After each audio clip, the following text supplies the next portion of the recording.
ஆவடி குமரன் நகர் எம்ஜிஆர் சாலை சலவையாளர் குடியிருப்பு பகுதியில் அமைந்துள்ள அருள்மிகு ஸ்ரீதேவி கெங்கையம்மன் ஆலயத்தில் 33ஆம் ஆண்டு ஆடி திருவிழா 5ஆம் வாரம் ஞாயிற்றுக்கிழமை மதியம் அம்மனுக்கு கூழ் அமுது படைத்து பக்தர்களுக்கு வழங்கப்பட்டது.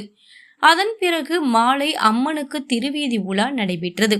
இவ்விழாவில் சிறப்பு அழைப்பாளராக சி. ராஜு மற்றும் பவானி ஸ்ரீதர் ஆகியோர் கலந்து கொண்டனர்.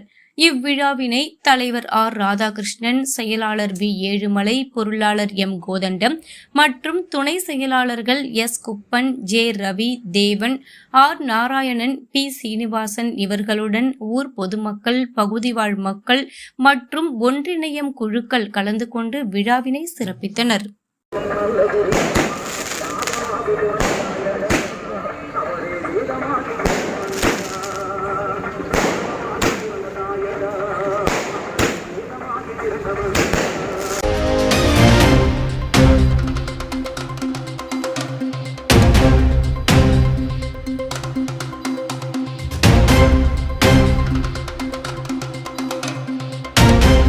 லைக் பண்ணுங்க, ஷேர் பண்ணுங்க, சப்ஸ்கிரைப் பண்ணுங்க.